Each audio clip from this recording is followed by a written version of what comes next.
up, guys? It's your boy. Southbound. We're going down into Denver. We're on 25 right now. Got to pick one up, then head over to Kansas. Hopefully we can meet Dorothy in Kansas. Mr. Haven, we're gonna see though. Gonna see. Guys, it's getting ready to be a wild ride. Some of us are prepared. We're ready. We can run on smaller margins but profit. So my average before all of this was I was bringing home 30% of gross. So 55, 6 grand, you know, 1,500 to 2 grand after taxes. And I think it's getting ready to pick back up. But I think so is every desperate trucker. And there's a lot of them right now. What happened with the like the insurance and all that is, yeah, they gave you a quote-unquote deferment, but now you need 3 months at once. Some of you guys, that's $6,000, $7,000. I'm gonna give a big kudos to the owner of my fleet. He went with business as usual. Didn't change anything. You know, we had enough stockpile to pay the bills, keep it moving. All the trucks kept moving. And, you know, we're good. We can lower the margin just a little bit. Like, I'm not going into 10%, 15% range. Like, I'll never do it. But some of you guys followed the norm, followed the media, deferred. Now, if you deferred your truck and they put it to the back, that's fine. Like, I know phone companies, they were doing the same thing. They'll give you till May, but then you got to pay all of it. That's a smaller number, but that adds up too. You know, let's say your phone bill's $300 a month. Now you got a budget for $600. Say your insurance was $2 grand. Now you need $6 grand, and you haven't worked. So these guys are going to be out here panicking. They're going to be running anything and everything to put them under. So I'm going to tell you right now, it's my opinion, if you're in that position, shut it down while you can.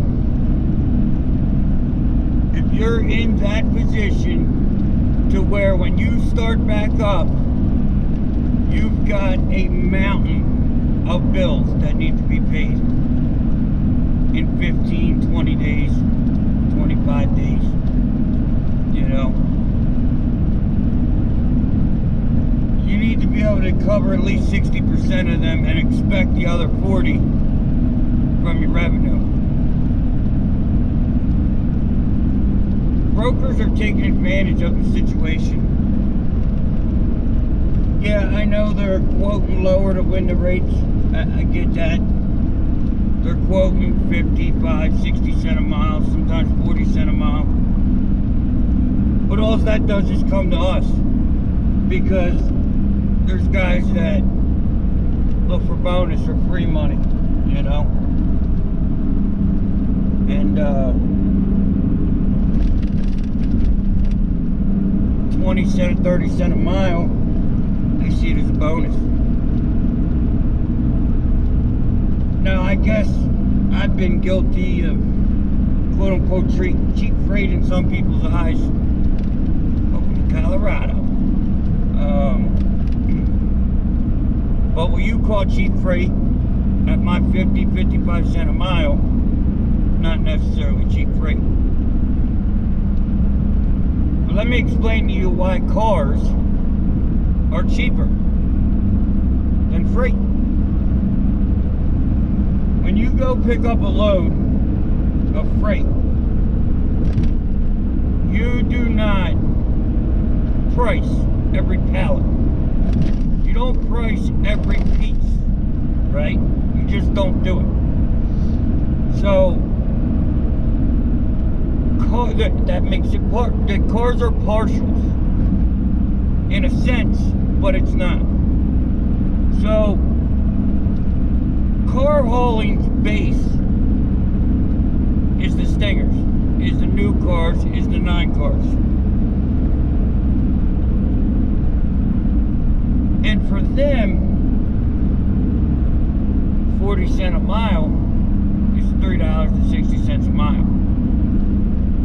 Now for a stinger, that's probably 90-cent profit on a mile per truck. Yeah, I said it. Stingers are expensive.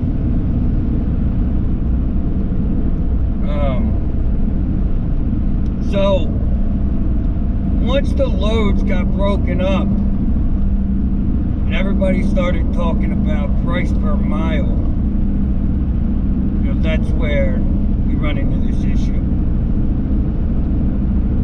And I'm going to tell you, if there's 20 of us and 5 of us will haul at 20 cents a mile, you won't see a load over 50 cents unless it's desperate. Now there is some brokers that still pay good money, but them brokers that pay good money, they are very picky on where it goes. I'm going to pick up a load right now that oh man, got stuck over there.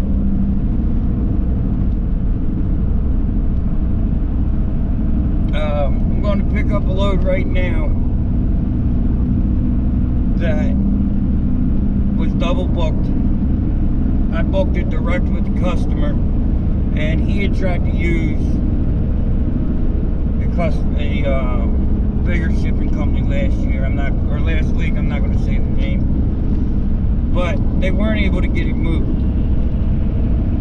So he took it. He's all right. I got to do it on my own. So he went out and he found a shipper, and he found me.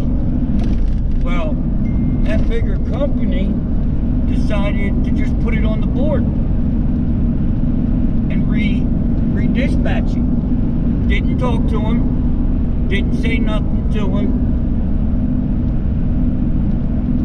And the trucker did not even call to verify. The trucker called and said, I'll be there tonight. And he calls me, he's like, a little confused. I just got a call from this company saying they're getting the truck tomorrow, or today. You told me you'd be here tomorrow. I said, yeah, I'm independent. I'll be there tomorrow to pick it up. He said, so you didn't broker it out? I said, no, I don't do that. I wouldn't do that if I told you I would haul it. So he pushed that company, he pushed that driver off.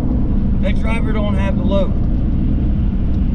There are good people out here. Now that guy could have said, hey, can you beat him by 300? I'll let it go. But he didn't. Because I'm at 90 cents a mile on 2,000 miles. Now it's a pretty decent payday. And I would put money on it that guy would have done it cheaper. You know, he was probably headed towards a house or, you know, something. And I see the truck company last night. It's a 2-car non-cdl.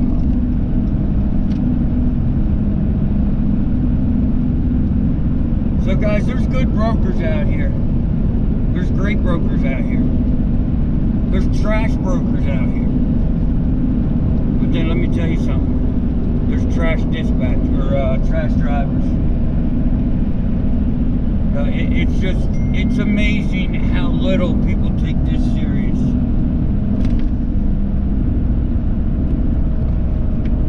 And if you don't take this serious, they're not going to take you serious. Because they can't. Business owners see through the BS. So So don't be in the BS. You know, I watch, and I've said it before, there's a YouTube trucker that I watch a lot. And his big thing is, if you stay ready, you don't have to get ready. And you know, that rings hard with me, because in my life I've been through a lot of ups and downs, trials, tribulations, from the bottom to the top. And most times I haven't had time to get ready for whatever is going down the pike. Like this rigoroni. You didn't have time to get ready for this. And if you're running around with slim margins of $2,000 in the bank account, you're in trouble. You know? But some of the guys have found a way to keep it moving, even through this. There's been a good group of us trucks on the road, car haulers. You know, I don't know all of them, I know a couple of them. And, you know, they still need moved. They don't need moved as heavy as they did. But you know who suffered and lost the work? The guys that work around everybody else. If you're a metropolitan to metropolitan driver, you're probably sitting home right now. If you're I'm gonna do what I gotta do to get it done driver, you're probably out here with us. So guys, there's a lot of YouTubers out here. There's a lot of people that want to help you and tell you how to do this, and, you know, claim to be successful, which is fine, you know. But your success is based on your research of those guys. We got a scale coming up, looks like 20 miles. Like if you research them and you see they've got 5-6 months in the business, you know, haven't even been through one season, let alone 4 seasons, they can tell you how to get started. But anybody can get started. Getting started is not the problem. I truly believe, and for you guys that's been around a while, been watching me, you can vouch for this, but if you haven't gone through 4 seasons, you shouldn't be telling anybody anything. I started my YouTube channel early in my career. And if you look at the early videos, you're not going to see much advice on running and staying successful. Because I didn't have it. I didn't know it. But I think from, you know, coming with a 1 car and an antique truck to where I'm at, I might have something people want to hear. Just maybe, I don't know. But guys, I've been on YouTube, like I said, 3 years. When I started, I was it. I was the only one. It was me and How to Hotshot. Nobody else was on here. And now, there's so many hotshots on here. Some of them don't know what a business is. They don't know that revenue's not the king. They don't know that net is more important than gross in relative numbers, though. Because if you don't gross, you don't net. But if you gross 20 grand and you net a grand, you wasted a month. So it's getting ready to come back. And I think it's going to come back hard. But I don't think everybody's going to be ready. And you're gonna have to watch who you haul for. I'll tell you that right now. If they're an under the radar broker, like if they're a broker under 50 ratings, 60 ratings, under a year and a half, 2 years in business, I need COD. You collect your part, I'll collect my part. So, you know, you've gotta, these brokers are the same as us. The same as us. They haven't been working. They haven't been paying their bills. So, you're gonna see terms lengthen to 15 and 30 day pay. They're just because they don't have the money to pay it. So they're robbing Peter to pay Paul. You know, what brokers do is they use my money to pay your load. And they'll use the next guy's load to pay me. And it's kind of backfired. But so that's just kind of my rant and my idea of what's going on. And you put a lot of thought into this. You know, and I'm not one to advocate for this, but I'm going to say it. In most states, thanks to the federal government, you as a business owner can get unemployment. So now if you're in a jam with a lot of bills, don't take unemployment to just stay home. Now if you've had enough of this industry, take unemployment and find a job. Sell your rig, sell whatever. Because there's going to be a lot of guys that come back out here thinking they can make it, and then they're going to fail. And when they fail, they're not going to have the kind of abilities that they have now. Like I said, right now, it's so easy, anybody can get money right now. But it's not getting it right now, it's the long-term plan that you need to be ready for. So if you're going to take your unemployment and then you're going to go find a job, so be it.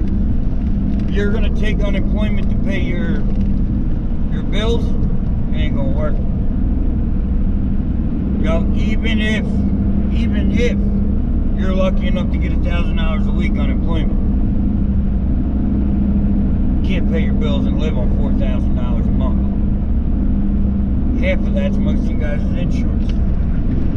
So now's the time to sit down and think of a plan. You know, when you started this business, you should have had a business plan. But now you need to have a recovery plan. We got to recover. The U.S. will recover. It's not about recovering. It's about who recovers. Unfortunately, a lot of guys won't recover. So, that's going to be that for the day. I'd love for this 62-mile-an-hour truck to get out of my way. Yeah, so I haven't been on here in a while, but you know, I've been pretty busy and occupied and got some stuff going on, but we're going to get back at it. Y'all know what to do. Like, share, subscribe. Hit that ding ding if you haven't. That little notification bell so you know when we go live or when we do videos. Drop knowledge. But until then, I will see you tomorrow. Peace.